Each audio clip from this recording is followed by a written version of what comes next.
नमस्कार, आप देख रहे हैं वीके न्यूज और मैं हूं आपके साथ मयंक गौर। दुनिया में पहले से ही चल रही दो जंगों के बीच अब एक और जंग शुरू हो गई है। जंग शुरू हुई है ईरान और इजराइल के बीच। ईरान ने अचानक इजराइल पर हवाई हमला कर दिया, अपने ड्रोन से हमला किया, जिससे कि इजराइल इस समय थोड़ी सी मुसीबत में फंस चुका है। वो इसलिए क्योंकि एक और हमास से युद्ध चल रहा है, दूसरी ओर हिजबुल्लाह भी छुटपुट हमले कर रहा है और वहीं ईरान का अब इस जंग में कूदना इजराइल के लिए जाहिर तौर पर चिंता की बात तो है ही, लेकिन उससे भी ज्यादा चिंता की बात है यूनाइटेड नेशंस के लिए। इसलिए क्योंकि दुनिया लगातार अब युद्ध के आगोश में समा रही है।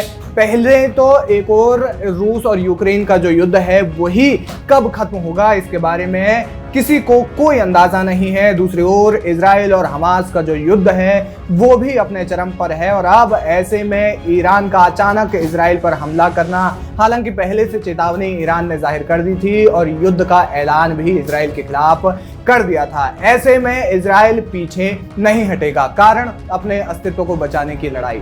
7 मुस्लिम देशों के बीच में इजराइल अकेला यहूदी देश है और ऐसे में इजराइल के लिए थोड़ी मुश्किलें हैं, क्योंकि OIC के सदस्य देश भी इस जंग में इजराइल के खिलाफ उतर सकते हैं। यदि ऐसा हुआ तो फिर इजराइल के लिए मुश्किलें बढ़ जाएंगी और यूनाइटेड नेशंस और भी ज्यादा गहरी चिंता में आ जाएगा, क्योंकि दुनिया लगातार युद्ध की ओर बढ़ रही है।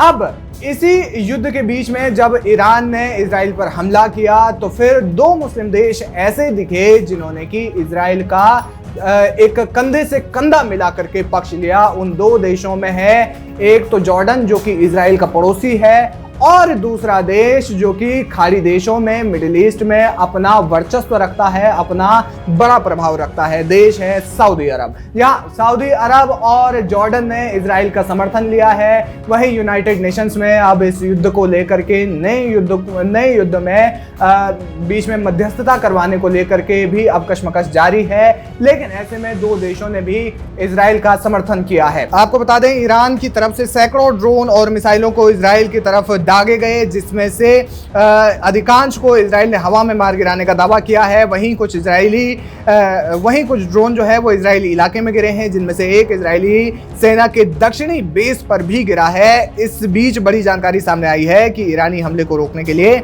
2 मुस्लिम देशों ने इजराइल का साथ दिया है और ईरानी ड्रोन और मिसाइलों को रास्ते में ही ध्वस्त कर दिया है। आपको बता दें, इजराइल के पड़ोसी जॉर्डन ने ईरानी हमले को रोकने में महत्वपूर्ण भूमिका निभाई है, तो क्षेत्र के सबसे बड़े और प्रभावशाली मुस्लिम देश सऊदी अरब ने भी इससे इजराइल की इसमें मदद की है। टाइम्स ऑफ इजराइल की रिपोर्ट के मुताबिक जॉर्डन की जेट विमानों ने इजराइल की ओर आने वाले दर्जनों ड्रोन को मार गिराया। वहीं ब्रिटेन और अमेरिका ने भी इसमें मदद की है। आपको बता दें, अमान इससे पहले गाजा में अभियान के लिए इजराइल की भारी आलोचना की है। सूत्रों का कहना है कि ड्रोन जॉर्डन घाटी की ओर हवा में उतारे गए थे और यरूशलेम की ओर जा रहे थे और ऐसे में इसी को देखते हुए जॉर्डन ने इजराइल की मदद की। सऊदी अरब के विदेश मंत्रालय ने क्षेत्र में सैन्य वृद्धि पर चिंता व्यक्त की है और युद्ध के खतरों को रोकने के लिए सभी पक्षों से संयम बरतने की अपील की है। सऊदी अरब के आधिकारिक SPA समाचार एजेंसी की तरफ से जारी किए गए बयान में सऊदी ने संघर्ष का विस्तार होने पर गंभीर परिणाम की चेतावनी दी है।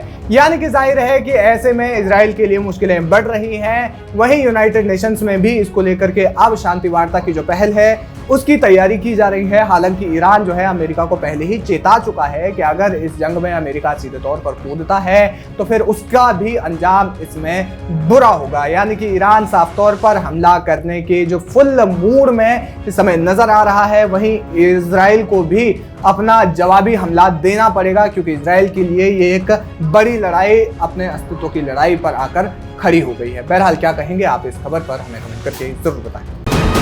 वीके न्यूज, राष्ट्र के नाम।